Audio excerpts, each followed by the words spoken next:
יש מימד סודי שלם בעריכת וידאו שאף אחד לא לימד אותנו. האורחים הגדולים ביותר בעולם משתמשים בו, אבל אף אחד לא שם לב. היום אני הולך לחשוף לכם את המימד הסודי הזה.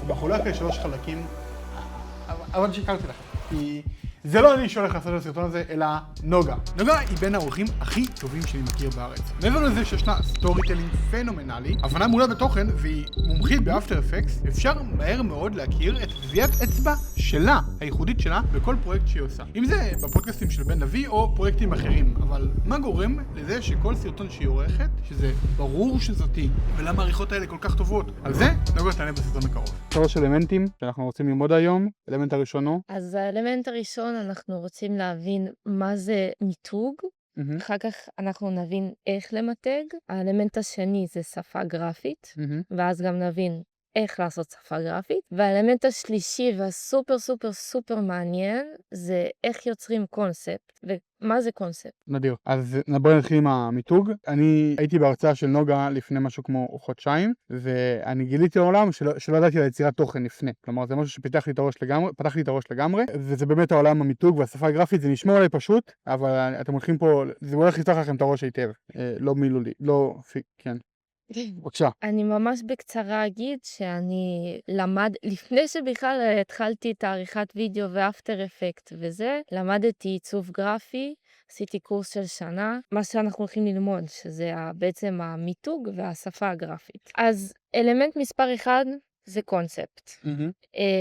מה זה קונספט? קונספט הוא רעיון כללי, הוא קו מנחה שעומד מאחורי יצירה, כלשהי פרסום, סרטון, עיצוב ועוד כל דבר שאפשר לפרסם. זה יכול להיות בכל דבר, לא רק בעריכת וידאו, גם בפרסומות ועיצוב וסרטים ומוזיקה, הכל. זה החוט המקשר שמגדיר מה אנחנו רוצים להעביר, באיזה אווירה ובאיזה כיוון כל הפרטים יתפתחו. אני חושבת שהדבר שהכי ימחיש לכם את זה, זה פשוט דוגמה. אז אני אראה לכם עכשיו סרטון, ואני רוצה שתסתכלו עליו ותחשבו מה הדבר שחוזר על עצמו הכי הרבה.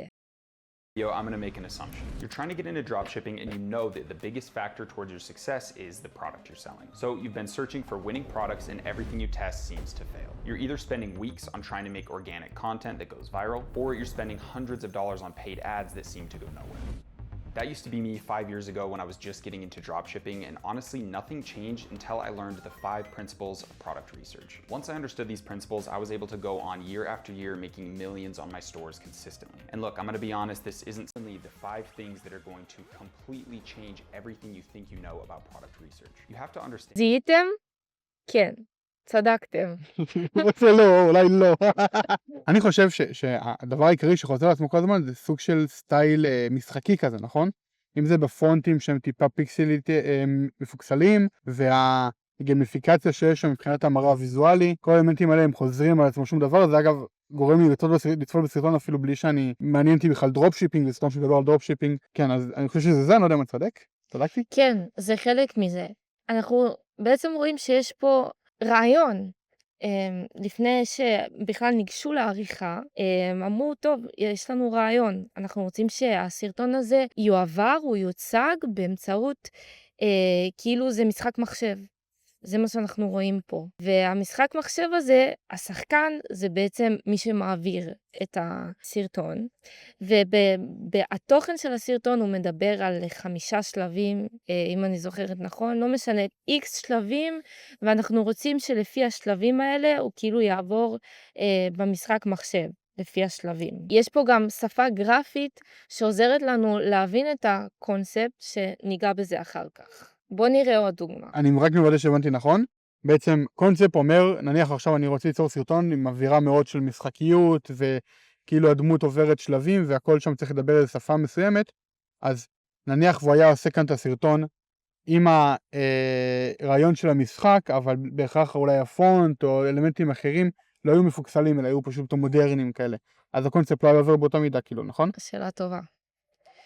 כי הפונט זה לא גורם מאוד מאוד עיקרי, אבל כן כל פרט קטן משפיע בסוף. הבנתי. אז אנחנו כן רוצים שזה יהיה ברור בסוף. אנחנו לא רוצים להשאיר את הצופה בכזה, מה אני רואה פה? זה משחק? זה לא משחק? כאילו, מה הולך פה? אנחנו כן רוצים להיות מאוד מאוד ברורים. אני תמיד אומרת, עיצוב גרפי או לחילופין עריכת וידאו, זה אומנות. אומנות זה לא עיצוב גרפי או עריכת וידאו. זאת אומרת שנניח אומן הוא עושה איזושהי יצירה וכל אחד יכול לקחת את זה למקום שלו, כאילו להסתכל על זה מנקודת מבט שונה ולהגיד הוא התכוון לככה והשני יאמר בכלל שהוא התכוון למשהו אחר ולך תדע למה התכוון המשורר. במקרה שלנו אנחנו רוצים שיהיה קו אחיד וברור לכולם, ושכולם יבינו על מה מדובר בסרטון. ובשביל זה אנחנו צריכים כמה שיותר אלמנטים, ששוב, ניגע בזה בשפה הגרפית, שיעזרו לנו, לצופה להבין את הקונספט. אני מוודא מחדש אם הבנתי נכון. קונספט בכלל מבצע עוד לפני העריכה בהחלטה של איך הולך להיראות הסרטון. כלומר, קונספט הוא משחקיות. ואז בשפה הגרפית ובמיתוג אנחנו מוצאים את זה לפועל. כן, בדיוק. יש. זה כאילו, זה המרכיבים של זה. אוקיי, אז בואי נעשה עכשיו, נראה עוד סרטון ונראה אם הצופים מצליחים לזהות מה השפה, מה הקונספט שם כאילו. כן, הקונספט זה הרעיון הכללי.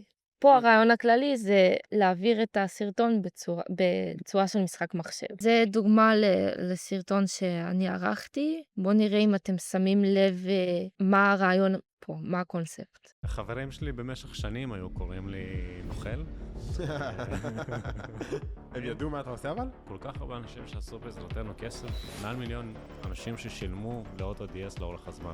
זה כמויות מטורפות של אנשים שבאמת שינינו להם את החיים. אז ליאור, למי שלא מכיר, מנכ"ל ומייסד אוטו DS, שנמכרה לפייבר בכמה מאות מיליוני שקלים. בגיל 14 חיפשתי לקנות טלפון, מצאתי את המכשיר הזה באתר סיני, ואז חיפשתי את אותו מכשיר באיביי. מצאתי את אותו טלפון בדיוק באיביי, רק מחירים שונים. אמרתי לעצמי, רגע, מה קורה פה? בואו ננסה גם. תוך 4 שעות קיבלתי את המחירה הראשונה שלי. אשכרה. היזמות תמיד היה שם. איך הגעת למצב שאתה מקים חברה שנמכרת במאות מיליוני שקלים, תוך פחות מעשור, בלי לגייס שקל? אמרתי, אוקיי, אני רוצה להשתלט על איביי. כמה זמן לקח להתחיל לעשות כסף? כמה כסף? איך זה התגלגל? הגענו בחודש, תוך אזור חצי שנה. משוגע. אני חושב שאני לא יודע להגיד לך, אני חושב שזה כאילו שפה אינטרנטית מסוימת, זה אתר אינטרנטי, אני לא יודע להגיד מה זה נכון, זה אתר אינטרנטי מסוים שלקחנו הרבה השראה? אז קודם כל אני גם נדבר, ממש עוד מעט נדבר על איך ליצור קונספט, אבל אני ממש חקרתי על הבן אדם שהתארח בפודקאסט, שיש לו את החברה שלו שעליה הוא מדבר כאן. של האוטו DS. הסתכלתי איך האתר שלהם נראה, חקרתי על איך נראה דרופ שיפינג, כי זה קשור לדרופ שיפינג, ובעצם חשבתי על, כמובן אנחנו רוצים לבחור את הקונספט לפי התוכן של הסרטון. זה יכול להיות לפעמים לא הכי קשור, אבל אנחנו בדרך כלל נרצה שזה יהיה, שתהיה הלימה בין מה שאומרים בסרטון לבין הקונספט. אז כאן בעצם הקונספט זה אינטרנט, זה סאס שבהתחלה יש את היוזר ניים ואת הביו. בשעת באת לפרויקט הזה, אתה אמרת, אוקיי, הקונספט שלי הוא טכנולוגיה, אינטרנט, יוזרים, האתר של הבחור הזה, איך שמחשב נראה וכו'. כן, אוקיי, בדיוק. איך חושבים על זה? כשאני בוחרת סאונדים, אני חושבת על הקונספט. לדוגמה, בסרטונים שמדברים על טכנולוגיה וזה כזה טכנולוגי, עתידני וזה, אני חושבת על מוזיקה טכנו, אלקטרונית, מוזיקה כמו במטריקס, דברים כאלה. זה גם הסאונד אפקטים אם יש בעצם והכל. כן. אז זה אדיר, כי זה בעצם ממקד את העורך במה הוא צריך לעשות. הוא לא הולך עכשיו ומחפש good music for בלה בלה בלה, פשוט הוא מחפש טכנו, ואז הוא מתאים את הטכנו לשם. כן. מגניב ממש. זה מאוד ממקד. גם דרך שלי להגיד שהקונספט הוא לא רק אפטר אפקט, הוא לא רק אפקטים שהם כאילו כאלה, או גרפיקות. זה יכול להיות גם רק בצילום. או רק במוזיקה, רק בסאונדים, או הכל ביחד. בואו נראה עוד דוגמה. ילד בן 13 דופק פתאום קופה של כמה? היה לי בערך 2,000 שקל. מה הדבר הזה? יש סוף עצוב אבל. נו. מכיר מייפל סטורי? כן. אני לא יודע אם הייתי הכי טוב בארץ, אבל הייתי בטופ 3 בטוח. וואו. הייתי רמה 200, היה לי בלי סוף כסף. ברמה שהייתי בן 13-14, מכרתי כסף. בוא נעשה איזה סטופ, איזה דדליין, כי בסוף היה לי את החיים הכי בטוחים. לסיים את התואר, להיות קצין בצבא ולהמשיך בצבא. אני אמרתי, זה לא החיים שאני רוצה אותו. ומה רצית? רציתי להתפוצץ. שמכרתי לכולם את הדירות האלו פחות מחודש, וואו. לבד. 6 דירות סגרת בחודש? 6 האלו שמכרתי להם, חברים שלהם, משפחה שהם גם רוצים. אז כאן אפשר לראות בבירור שזה קצת דומה לסרטון הראשון שראינו, שהם דיברו כאן על מייפל סטורי בהתחלה. אני בכלל לא ידעתי מה זה. אני הלכתי, חקרתי, איך זה נראה, איך נראים אפילו השחקנים שם, ועשיתי פה את הקונספט שהוא בעצם שאנחנו בתוך משחק מחשב, אבל לא סתם משחק מחשב, אנחנו בתוך מייפל סטורי. בעצם השם פה ככה נראה במשחק, כן. נכון? והמטבעות כאן זה ככה נראה במשחק, זה באמת מהמשחק. המטבעות זה ספציפית, והרקע זה לא יודעת אם זה ככה נראה במשחק. ניסיתי שזה יהיה כמה שיותר דומה לזה. שזה נגיד גם ככה כן. נראה במשחק. ככה נראה במשחק. אז זה ממש הפונט במשחק, זה כאן?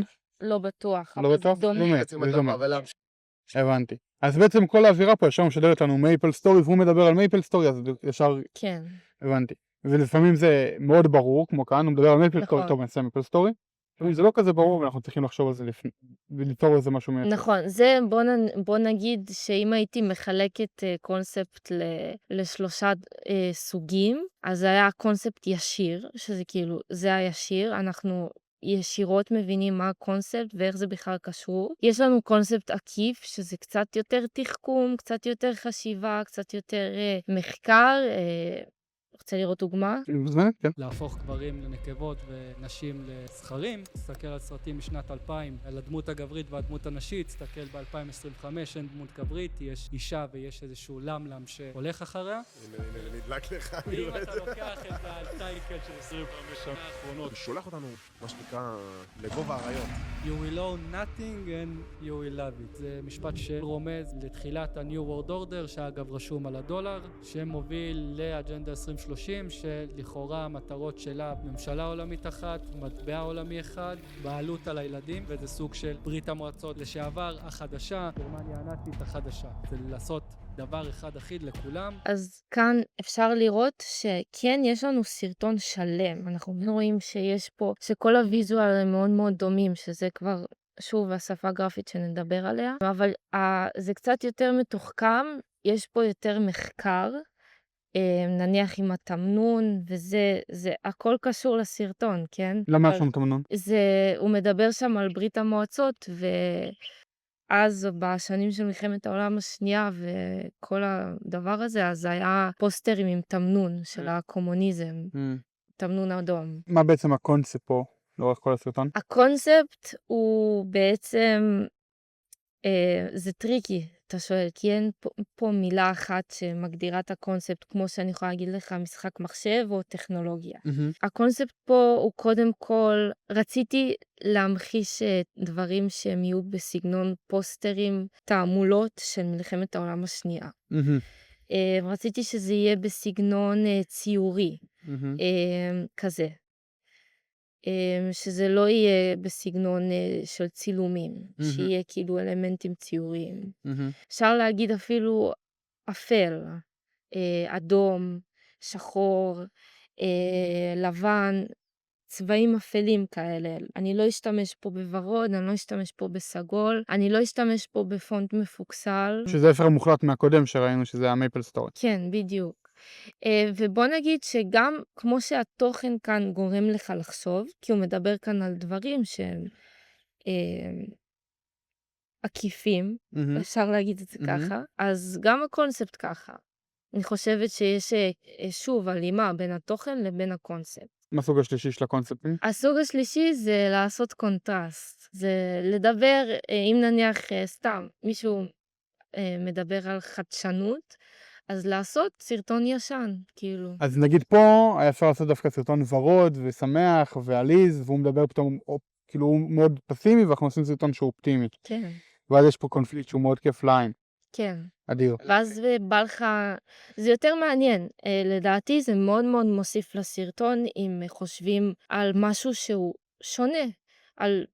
זה בעצם יכול מאוד מאוד לבדל את הסרטונים שלכם. היום את נמצאת במקום שהפתיחים שאת עושה למשל בפודקאסט של בן לוי, הכל, כולם מנסים להעתיק את זה. כולם מנסים להיות נוגה. כולם מנסים, והם לא מצליחים, כי קודם כל יש לך שפה מיתוגית מאוד ברורה משלך, שיצרת, קונספט מסוים, וזה באמת חוזר לקור של זה, למה שאנחנו רואים כאן, שזה בעצם כאילו לתת לכל סרטון את האווירה שמתאימה לו, ומה שאנשים אחרים עושים זה בכלל פשוט אפקטים רנדומליים שצזים ופצים וזה. לגמרי, ואני יכולה גם להגיד שזה לא משנה כמה אפטריסט טוב אתה, כמה צלם טוב אתה יכול להיות הכי טוב בעולם ברמה טכנית, אבל אם לא תדעו לספר נכון את הסיפור שלכם, אם לא תדעו להעביר את זה בצורה כזאת שתעניין את הצופה, אז הרמה הטכנית יכולה להיות סבבה וזה, אבל זה... לדעתי, איך שאני רואה את זה, זה לא שווה הרבה בלי קונספט, בלי סיפור, בלי רעיון, ואני אגיד גם עוד משהו לגבי הלהעתיק, הסרטון שלכם יהיה הכי הכי הכי הכי טוב אם פשוט תהיו אתם ואל תנסו להעתיק ממישהו אחר. אני מבטאת את עצמי בסרטון, ולדעתי זה מה שמבדל אותי.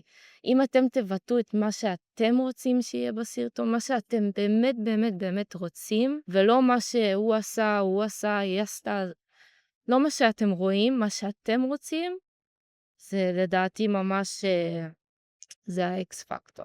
את מרגישה שהסברת איך עושים קונספט, או שעכשיו יש... לא, עכשיו יש פרקטיקה. נחזור לשאלה שלך. איך לעזאזל עושים קונספט? איך חושבים בכלל על הרעיונות האלו? אני רוצה גם שתחשבו עם עצמכם, אם יש לכם בכלל איזשהו תהליך יצירתי לסרטון. יש לך אור? כן, יש לי. יופי. לכם יש. איך ליצור קונספט? אז הקונספט שנבחר הוא זה שישפיע על הבחירות שנעשה בעיצוב הסרטון ובבחירת האלמנטים ובשפה הגרפית. וכשאנחנו ניגשים לבחור קונספט, אנחנו תמיד תמיד תמיד רוצים לשאול את עצמנו 3 שאלות. 1. איזה רעיון אנחנו רוצים לתת לסרטון שלנו שיעזור לנו להעביר את המסר בצורה שונה וייחודית שלא רואים בשום מקום אחר. 2. איזה רעיון יכול לעזור לנו להעביר את המידע בסרטון שיבינו ושהמסר יעבור בצורה הכי מעניינת, אבל עם זאת מאוד ברורה. למשל, אם עכשיו יהיה את הסרטון של מייפל סטורי, אבל כל מה שאני אשתמש בו בקונספט זה מכשירי כושר, כי יש לי מכשירי כושר מול העיניים, זה לא יהיה ברור, כי זה לא מתחבר בשום צורה. לא.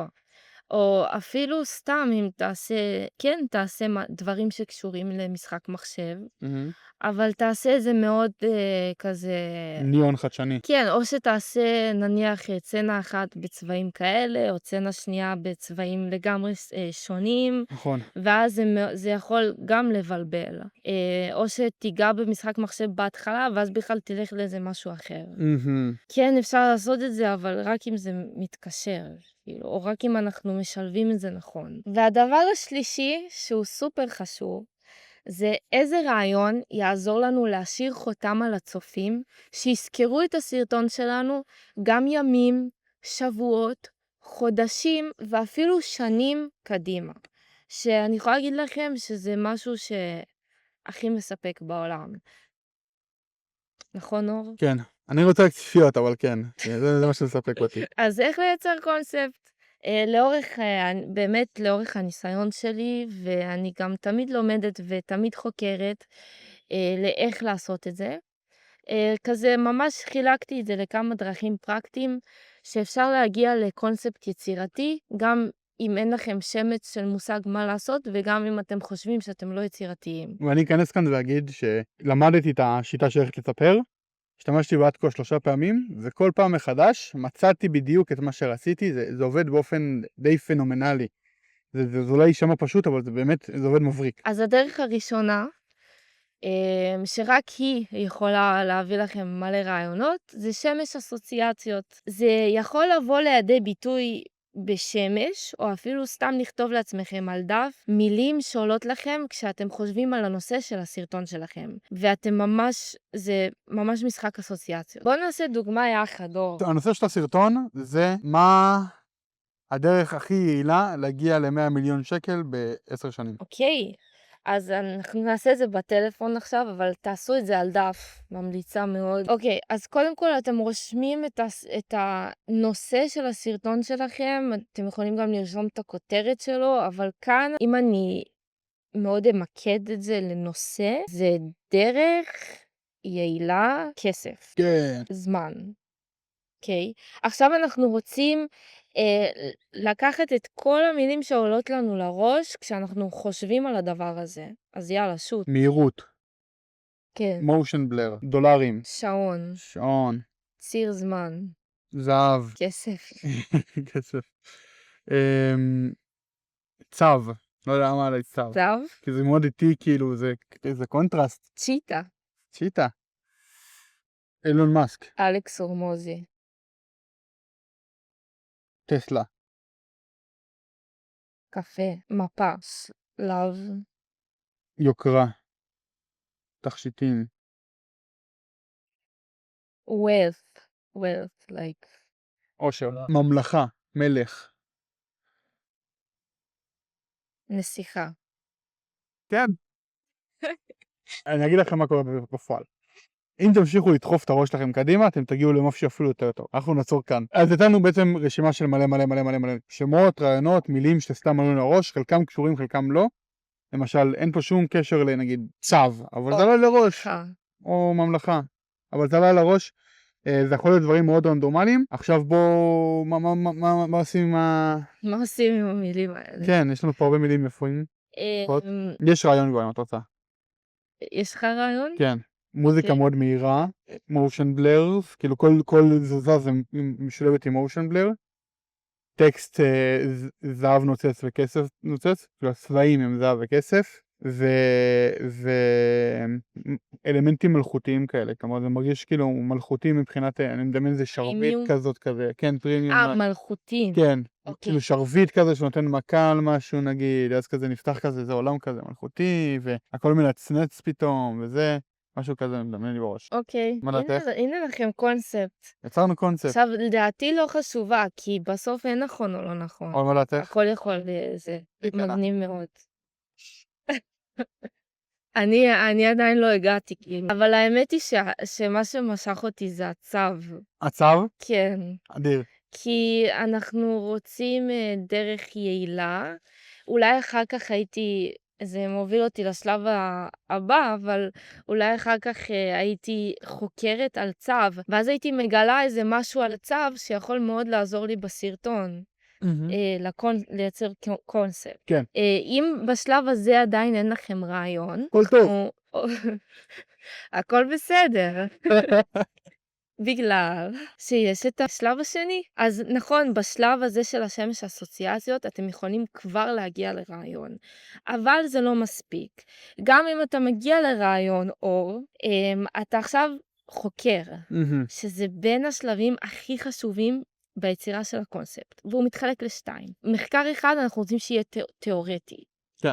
זה לחקור כל מקום וכל דבר שיכול לעזור לך לגבש רעיון בראש. כאילו לקרוא. כן, תיאורטי, לקרוא. אז נניח, סתם דוגמה, אם את אומרת צו, אז אני יכול לקרוא את הספר הארנב והצו, התחרות שלהם, סתם דוגמה. ואז משם יכול להיות לי רעיון לקונספט. זה אפילו הספר הזה תיאורטית. אז אתה אפילו יכול לעשות סתם, כאילו אתה בתוך ספר, בספר ילדים של צו וארנב, ואז זה כבר יכול ללכת לעוד מלא מקומות. אז ללכת לוויקיפדיה, לחפש מילה שקשורה או שחשבתם עליה, שעשיתם את השלב הקודם. ואז להעמיק במחקר יותר ויותר. לחקור בספרים, ביוטיוב. רוצה לתת לנו דוגמה של פיצוח שהלך במחקר תיאורטי? כן. אני יכולה להראות לכם דוגמה. הטיזר האחרון שעשיתי לדוקטור גיל יוסף שחר. ראיתי מקרה ריפוי שהרפואה המערבית אמרה, המחלה הזאת זה לכל החיים, אין אפשרות לרפא אותה. ראיתי גם חולי סרטן, שהגידולים פשוט נעלמו, כולל הגרורות, כולל אנשים עם סטייג' 4, גם כאלה מקרים יש. לצערנו לא מספיק, אבל יש גם כאלה. כלומר, אנחנו רואים שיש לגוף את הפוטנציאל לרפא, הרמב"ם כותב את זה, כמעט כל מחלה. השאלה, למה חלק מצליחים להעלים את הגידול וחלק לא? זאת שאלת השאלות. אני רק רוצה להראות לכם ספציפית איך הגעתי לזה באמצעות מחקר. מה הקונספט, איך את מגדירה את הקונספט כאן? הכל גם יהיה אחר כך על נייר, ישן. בעצם הוא עם הרפואה של הרמב"ם. אז הלכתי לצ'אט GPT, שימו לב, צ'אט GPT רק לצורך מחקר, בחיים אל תבקשו ממנו להביא לכם רעיון, לדעתי. אני לא יודעת מה הוא אני אומר. מסכים איתך. אוקיי.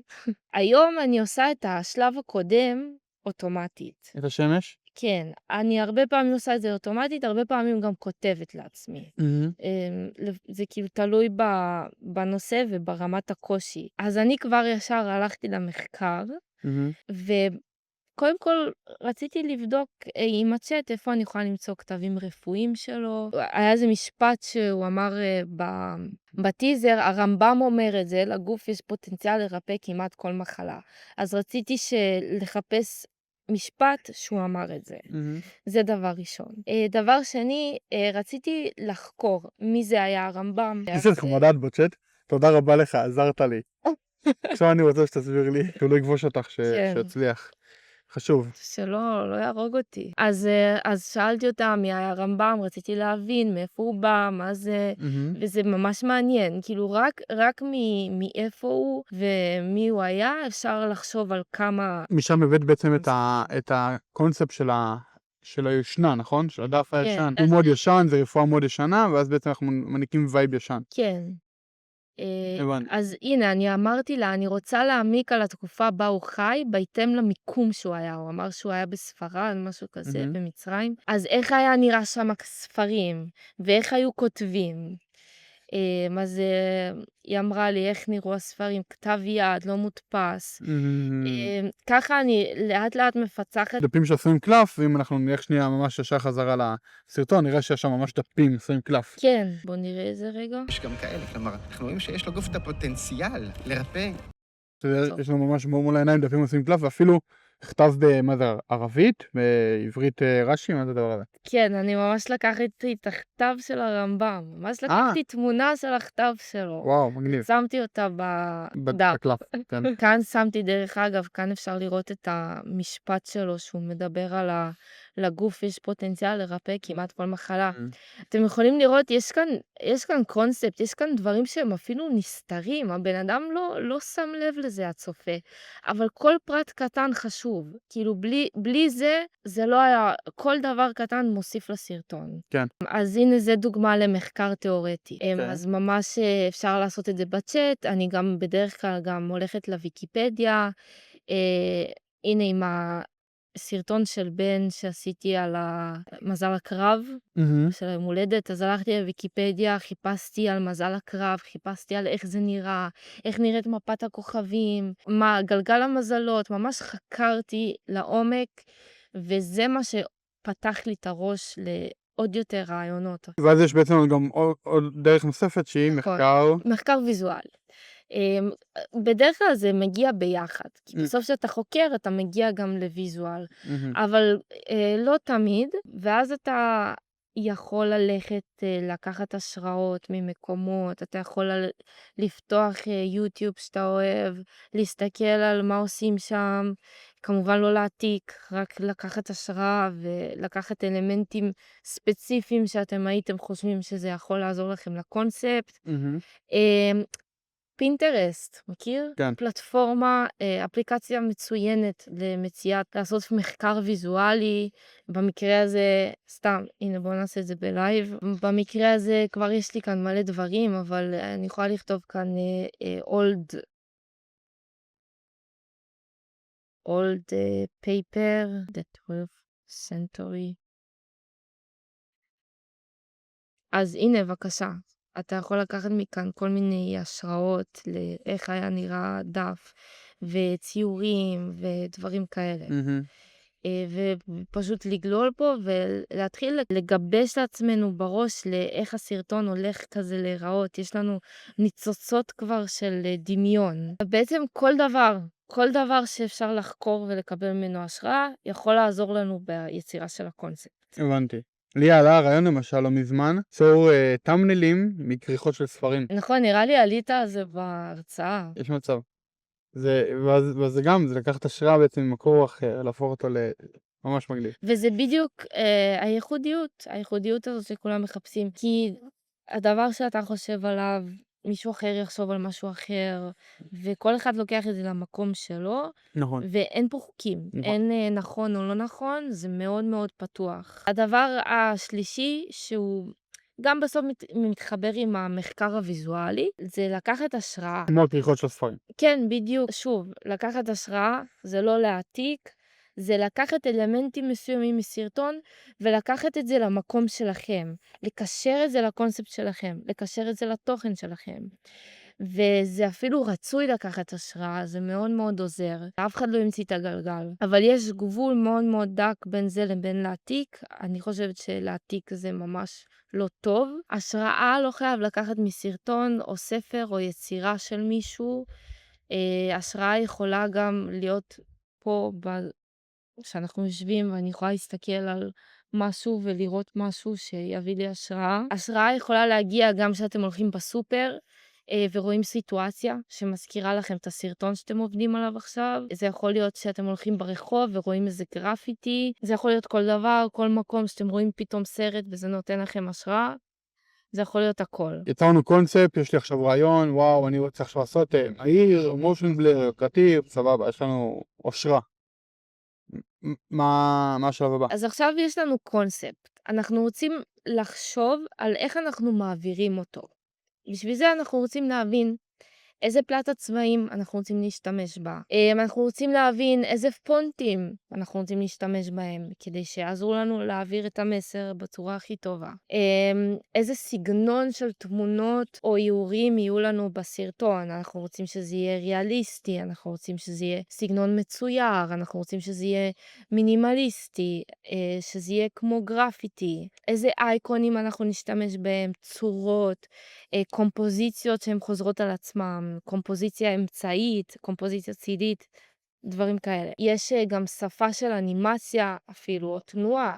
אם כל האלמנטים עכשיו יהיו ב-opacity in, או כולם יהיו ב-scale in, scale out, זה גם סוג של שפה. והשפה הזאת תחזור בכל מקום בסרטון, וכמובן גם תתרחב. אז בעצם אם אני יוצא עכשיו סרטון, אני משתמש נגיד מאוד בצבע הסגול, ברקעים שלי וכו'.